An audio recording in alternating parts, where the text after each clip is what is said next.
कि आपको दिखा दें जाम की तस्वीरें। आप देखिए किस तरह से जाम पूरा ये पैक है इस समय। पूरा जो नोएडा का सेक्टर 62 का एरिया है और हमारे राइट हैंड पर ही पार्किंग का एरिया है, वो पूरा का पूरा जो निकला है इस समय, जो गाड़ियां निकली हैं उसके बाद ये हालात बन जाते हैं, ये आलम बन जाता है नोएडा के अंदर। तो जाहिर तौर पर तस्वीरें लगातार दिखा रहे हैं, लेकिन इसके अलावा ये तो अभी की स्थिति रही।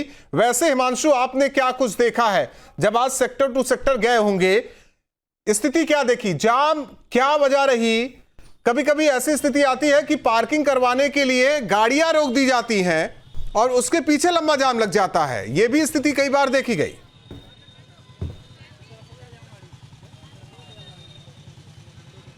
और बिल्कुल देखिए, सेक्टर 132 के अंदर हम खुद कवरेज करने के लिए गए थे, जहां पर एक एरिया दिया हुआ था नोएडा प्राधिकरण की तरफ से, वो जगह पार्किंग के लिए अलॉटेड थी। लेकिन उसके बाद भी जो येलो पट्टी का जिक्र हम लगातार कर रहे हैं, उसके आगे भी गाड़ियां खड़ी रहती हैं, जिसकी वजह से जो सड़क का स्पेस है वो आधा हो जाता है तकरीबन, और उसके बाद गाड़ियों को वहां से निकलने। ठीक है, कंटिन्यू करते हैं आपकी बात हिमांशु। ट्रैफिक जाम हो जाता है। सैयद ओवैस लगातार जुड़े हुए हैं, आप भी कई जगह गए ओवैस, तो जाहिर तौर पर आपने क्या पाया?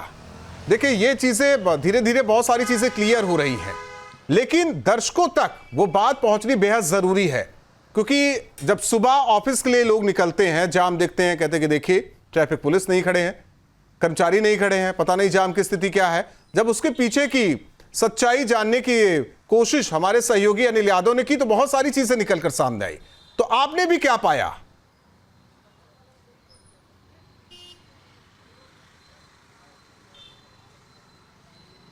बिल्कुल, देखिए राहुल, बिल्कुल साफ सी बात है। जिस तरह से अनिल यादव जी ने एक एक सामाजिक मुद्दों को उठाने के अंदर का जो उनका हुनर है वो सामने आता है, और यही सबसे बड़ी बात थी कि नोएडा अथॉरिटी के जो अधिकारी हैं, सीधा उनसे अनिल यादव जी की अभी बात भी हुई है और उन्होंने आश्वासन भी दिया है। लेकिन जब हम ग्राउंड जीरो पर पहुंचे तो ग्राउंड जीरो पर हमें साफ संकेत जो नज़र आते हैं वो अवैध वसूली के नज़र आते हैं, जहाँ मात्र 20 रुपये की पार्किंग की पर्ची के ऊपर 80 रुपये लिए जाते हैं। ये एक जगह का मामला नहीं था राहुल, चाहे इसमें सेक्टर 61 की बात की जाए, चाहे 104 की बात की जाए, या फिर 32 और 33 सेक्टर की बात की जाए, जहां पर हमने ग्राउंड जीरो की रिपोर्टिंग करते हुए हम नजर आए।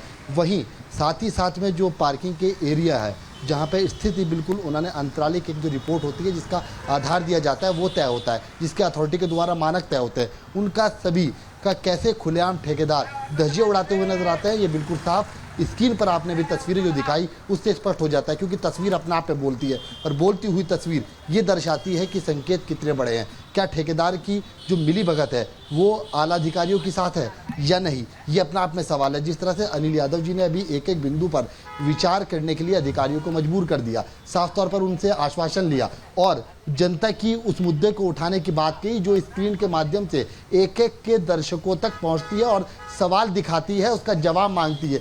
यही एक असली रिपोर्टिंग होती है, यही एक असली ये सामने होती है जो सामाजिक मुद्दों को पहचानने का काम करती है। आला अधिकारियों ने आश्वासन तो दिया है, लेकिन उस पर कितनी जल्दी कार्रवाई हो पाएगी ये तो आने वाला वक्त बताएगा। लेकिन अवैध वसूली का जो धंधा है वो पूरी तरह से चरम पर चल रहा है, जोर शोर से चल रहा है। 20 रुपए की जगह पर 80 रुपए तक की वसूली की जा रही है। सेक्टर 104 की अगर बात की जाए तो गाड़ियाँ सड़क पर खड़ी हुई हैं, यही कारण है जो सबसे बड़ा जाम का बनता है। और जब जाम लगना शुरू हो जाता है तो फिर आप देख सकते हैं कि लंबी लंबी लाइनें और कतारें जो आपको मिलती हैं वो आपके परिवार वालों के साथ कितनी देरी से आपका मिलान कराती हैं, वो सिर्फ जाम की एक सीमा तय करती है। अगर किसी को हॉस्पिटल के अंदर जाना है तो वो इमरजेंसी में कैसे जा पाएगा, क्योंकि रास्ते पे जाम है। अगर बच्चों को अपनी शिक्षा हासिल करने के लिए जल्दी संस्थान में पहुंचना है, शिक्षा हासिल करनी है, तो वो बेचारा अपनी पूरा टाइम जाम में ही फंसा कर वह दूर शित करता हुआ नजर आता है। और यही संकेत देता है इस चीज़ के कि जो समस्याएं हैं वो लगातार बढ़ी हैं। केवल अवैध पार्किंग के नाम पर धंधा जिस तरीके से ठेकेदारों ने चलाने का काम किया है, ये अपने आप में आला अधिकारियों के साथ साथ और जो ठेकेदार हैं उनकी मिली भक्ति के संकेत देता है कि क्या आने वाले समय में ये बंद हो पाएगा या नहीं। क्योंकि नोएडा के अंदर में जिस तरह से सेक्टर हैं, चाहे उसमें 61 की बात की जाए, 62 की बात की जाए, 32 की बात की जाए या फिर 104 की बात की जाए, तो वहाँ पर लाल बत्ती से पहले ही जाम लगना शुरू हो जाता है। क्योंकि बत्ती का जो जाम है वो तो एक आम है, लेकिन ये जाम की जो सबसे ज़्यादा सीमा है वो सिर्फ अवैध पार्किंग और अवैध पार्किंग के साथ साथ अवैध वसूली, जो कहीं पे भी गाड़ी खड़ी करवा सकते हैं, रोड पे खड़ी करवा सकते हैं, कम पैसों की जगह पे ज़्यादा पैसे की वसूली करते हैं और लोग देते भी हैं। क्योंकि उसका सबसे बड़ा कारण ये है क्योंकि उनको किसी की दुकान के सामने गाड़ी खड़ी करने की अनुमति मिल रही है, उसको ज़्यादा दूर तक चलना नहीं पड़ रहा है। लेकिन ये धंधा चलवाने वाले जो हैं वो ठेकेदार हैं।